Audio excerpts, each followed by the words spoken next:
Since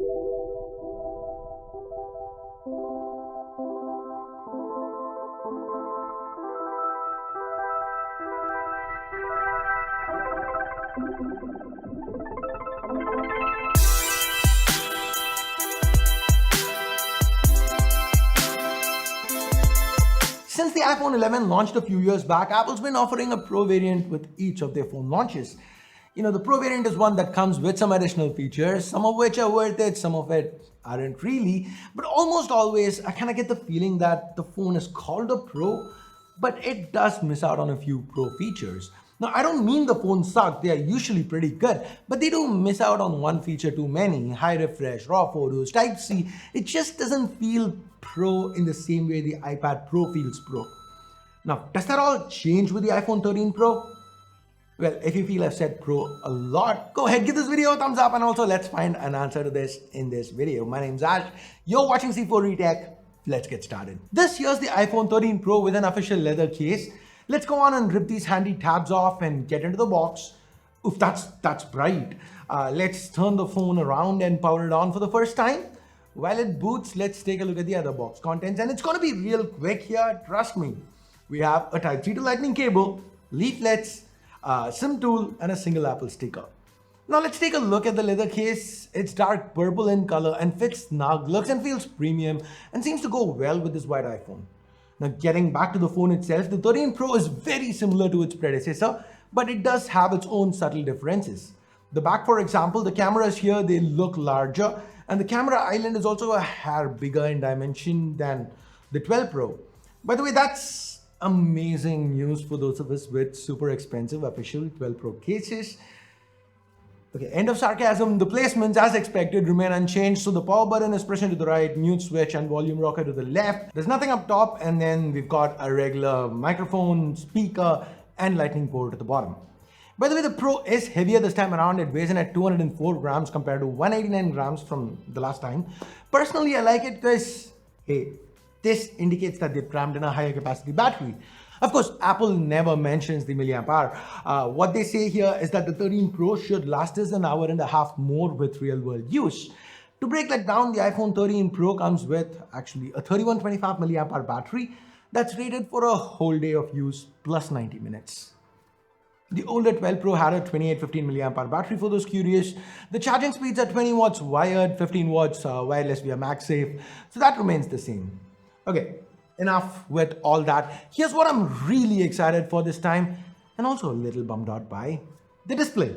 Apple has finally decided to bring 120Hz ProMotion to their flagship Pro phone. ProMotion, Pro phone, it should make sense, right? But it's taken them a while. I mean, Apple was one of the first to jump onto the high refresh bandwagon with the iPad Pro 2018, back in 2018. And it's taken them so damn long to finally bring it onto an iPhone. So that's great news, right? Why does that bum me out? Because the regular 13, more importantly, the 13 mini as well as the new iPad mini are still stuck at 60 Hz.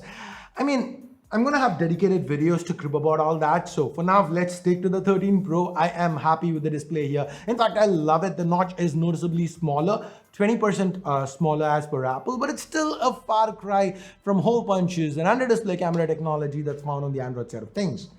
That said, the screen itself is gorgeous, it's fast, it's fluid, it's kind of trippy. And like with most manufacturers, the display switches refresh based on whatever it is that you're doing. Say you're watching a YouTube video or a show on Netflix, it ramps down the refresh. But say you're scrolling through the interface, or you're using the browser to read an article, or you're playing a game that supports high refresh, you get that 120 Hz buttery smoothness. The colors, the viewing angles, they've never been issues with iPhones, and it's no different this time around either. We have support for HDR10, Dolby Vision, the peak brightness is 1200 nits. Combine that with stereo speakers, this is one powerhouse of a phone for media consumption. Of course, one without memory expansion or a headphone jack. That goes without saying. Okay, let's now get down to internals. We've got the A15 Bionic with a 5-core Apple GPU that's running the show. Do note that the regular iPhone 13 also comes with the A15 Bionic, but it only has a 4-core GPU instead. Now, does this mean the Pro has a better GPU? Is it going to perform that much better? actually not.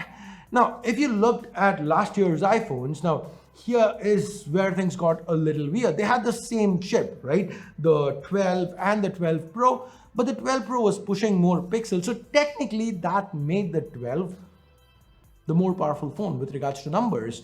I mean, practically didn't make any difference. And this time around, given that the Pro is actually going to be pushing twice the refresh, there is going to be even bigger a delta between both of these in performance. And that's what Apple is trying to fix by adding an extra core. It's not like they're trying to make the 13 weaker. It's more like they're giving the 13 Pro the tools to handle the higher refresh, handle the higher pixel, the higher resolution. Anyways, that's all in theory. Here's where my script actually reads. The interface is fast and snappy. But come on, it's the new flagship iPhone with 120 Hz refresh. So what do you expect? It is going to be fast and snappy. So ignoring the whole iOS and interface bit from my script, I'm just going to fast forward and jump into cameras. The 13 Pro comes with a 12 megapixel primary that achieves a pixel size of 1.9 microns, which is the highest till date for any iPhone. Given the megapixel count's not changed, the sensor size has. The sensor's grown larger.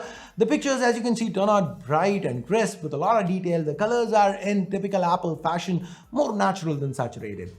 Next, we have a new telephoto setup. This one's comparatively a minor upgrade. It zooms 3x now, so a little extra reach. It also pulls double duty when shooting portraits. Sometimes, I gotta be honest, I do prefer the look of portraits when shot with the telephoto. It helps sell that fake bokeh effect with that natural compression of optics. So it's a nice option to have. The ultra wide is pretty good, although couldn't really find any difference from last gen. What is improved is the color shift that you see when compared to the primary camera. Apple has pretty much bridged that gap in tonal differences. When you're switching between sensors, what kind of differences you get, that's been toned down a lot. It's also worth mentioning that the ultra wide is like with all ultra wides, almost all ultra wides on the Android side of things. This one also can do macro.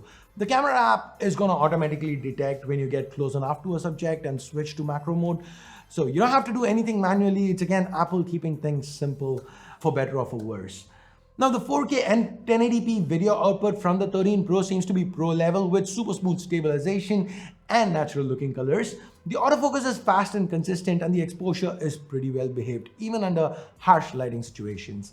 Now overall, the way they've done this, it feels like it's going to be super difficult to shoot bad videos with this phone. Though I'm pretty sure somebody in my team at this point is looking at this video and going, challenge accepted. Jokes apart, moving on, we then have cinematic video. This is one feature that's been very hyped. This mode basically applies the portrait effect to videos with intelligent autofocus that switches between subjects depending upon the scene. It works pretty well and the output does indeed look cinematic, except when the blur kind of gets messed up. But to be fair, it should get better with time though. So overall, what do we have here with 2021's iPhone Pro? Is this pro enough? Well, I feel the screen is pro enough. The SoC has always been pro enough. The cameras are also pretty pro. What I feel Apple's missed is probably Type-C. If we had that, this phone would have checked all pro boxes. I get Apple wanting to retain compatibility, especially since they do not even ship a charger in the box. But maybe it's high time they get courageous enough to ditch Lightning. Killing Jack was pretty easy, right? They had the courage to do that. Why not this? Anyway, let's now move on to that topic, the one that I've been avoiding so far, the one that is going to be a deal breaker for a lot of people. Pricing. The 13 Pro does not come cheap. Not that we expected it to. The base, which is 128 gigs now, starts at 1,19,900 rupees. And the highest end 1 TB variant, yes, we've got a terabyte option. It goes all the way up to 1,69,900.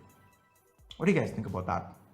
I'm pretty sure you'll have something to say because I did have a lot to say. I'm going to reserve that, and I'm also going to reserve things like, the new iOS 15 features, how cinematic video fares, the fact that the 128 gig variant does not support 4K ProRes, or how these cameras stack up when compared to flagship optics from other brands.